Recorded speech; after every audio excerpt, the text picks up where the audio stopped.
5 adventurous teens, drawn by the legend of Watkins Manor, sneaked into the imposing mansion one fateful evening.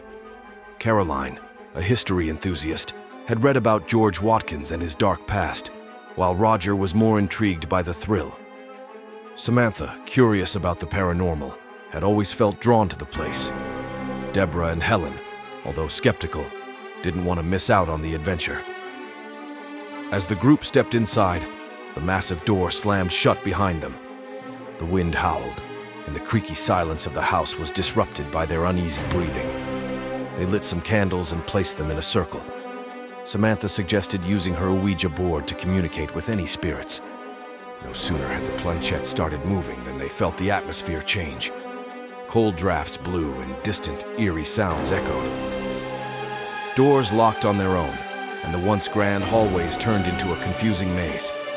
Helen, her skepticism now replaced with anxiety, murmured, "We shouldn't have come." Lost and separated, the teens stumbled through the vast mansion. Roger, wandering into what looked like a child's room, was met by the ghostly apparition of a crying child, whispering about the man in the shadows.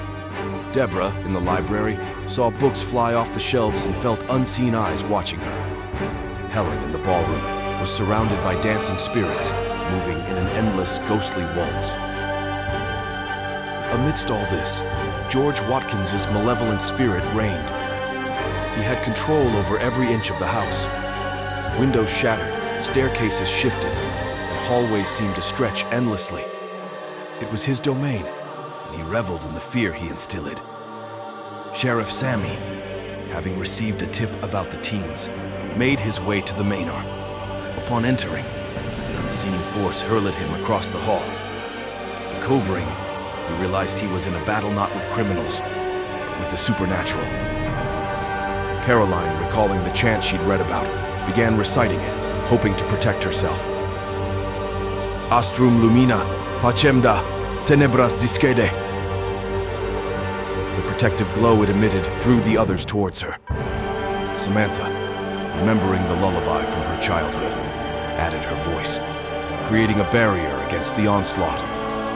Watkins, angered by their resistance, summoned all the spirits in his command. The air was thick with tension as the group, surrounded by menacing apparitions, chanted and sang, desperately hoping to dispel the evil. With time, as dawn approached, Watkins' control waned. The chants, combined with the morning light, forced him and his spirits to retreat. The doors unlocked, and the teens, exhausted and traumatized, fled the mansion. Sheriff Sammy, battered but not beaten, warned them, "Stay away from this place." Watkins Manor remained, its dark secrets and past ever present, waiting for its next unsuspecting victims.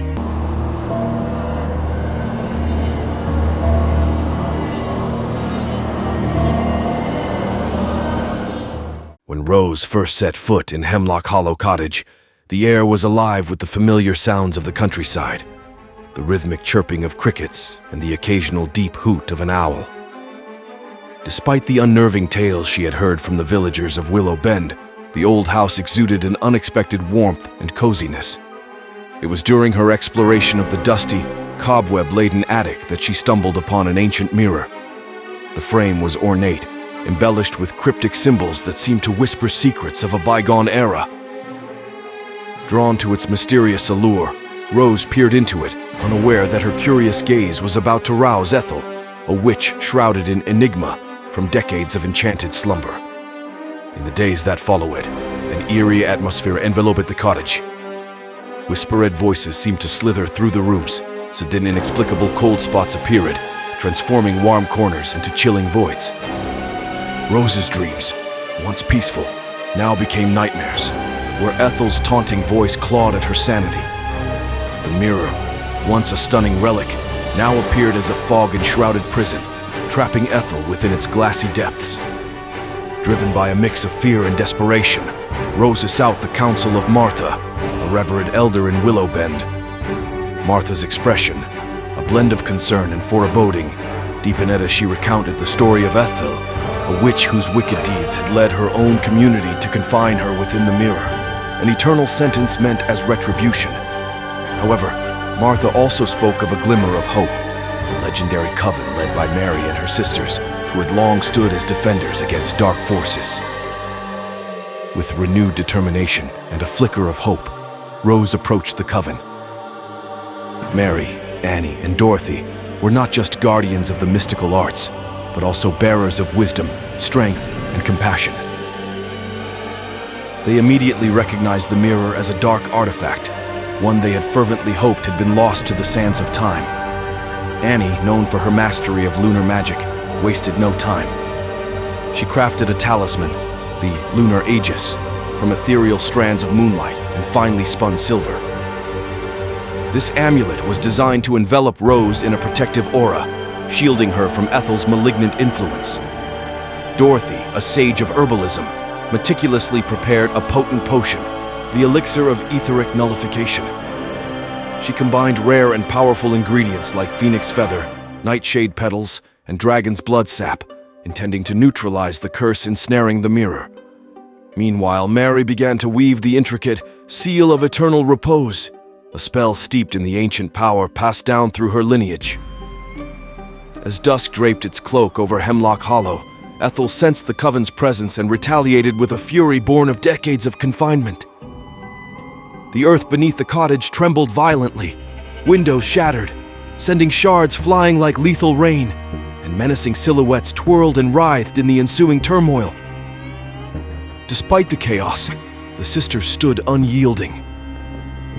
Annie's talisman, the Lunar Aegis, cast a radiant shield around Rose, deflecting Ethel's venomous advances. Dorothy's elixir, upon making contact with the mirror's surface, induced a seismic reaction within the glass, gradually eroding Ethel's anchorage to the physical world. Mary's voice, resonant with the echoes of her ancestors, intoned the Seal of Eternal Repose with unwavering resolve. Confrontation stretched through the night, a grueling testament to the willpower of the sisters and the vengeful determination of Ethel. As dawn's first light began to streak the sky, the sisters, united in their purpose and fortified by sacrifice, summoned a brilliant surge of light that flooded the cottage. In the ensuing stillness, all that remained of the once haunting mirror were scattered shards, and Ethel's ominous presence had been vanquished. In the days that followed, a profound kinship blossomed between Rose and the Coven. Together, they set about restoring Hemlock Hollow Cottage, transforming it into a haven for those seeking solace, knowledge, and protection. Under the guidance of Mary, Annie, and Dorothy, Rose began to uncover and hone her own latent magical abilities, ensuring that the legacy of the Coven and the memory of that pivotal night would be cherished and remembered for generations to come.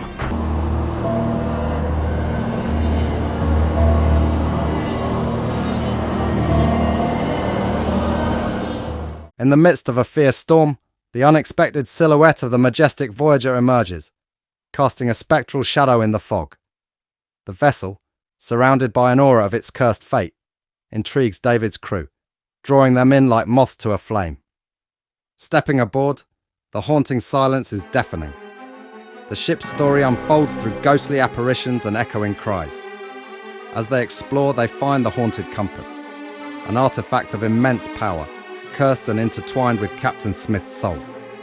Victoria recounts the tragic tale of Captain Smith's last voyage, where, guided by the compass, the ship sailed into doom.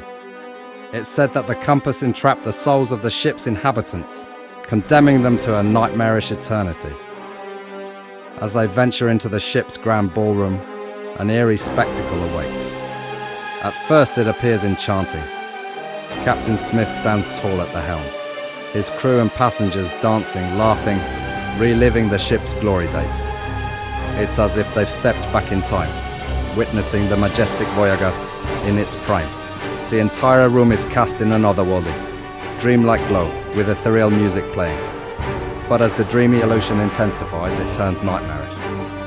The laughing crew and passengers slowly, grotesquely transform into monstrous entities, their faces twisted in eternal agony. The once opulent ballroom now oozes decay and malevolence, with walls dripping of viscous substance and chandeliers adorned with ghastly figures. Captain Smith, towering and menacing, eyes glowing with malice, addresses the intruder. His voice, a cacophony of anguish and rage, reveals his torment. Trapped by the compass, forced to relive the ship's doom eternally, he's become a puppet of its dark power.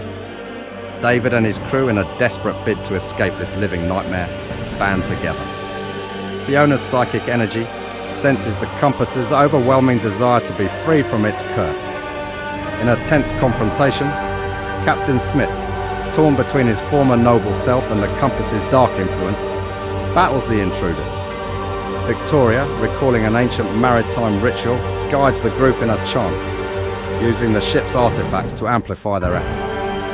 Fiona, channeling her psychic abilities, attempts to communicate with the tormented spirit of Emily, seeking her help to break the compass's grip on Captain Smith. In a climactic moment, as the room is consumed by chaos and ethereal flames, Emily's spirit emerges, guiding Fiona to the cursed compass. With a final collective effort, they shatter its hold over Captain Smith. The nightmarish apparitions dissolve, the ship's trapped souls find release, and the majestic Voyager begins its descent to its watery grave. David and his crew, their minds scarred by the horrors witnessed, sail onward, the ghostly echoes of the cursed ship, a haunting reminder of the ocean's unfathomable mystery.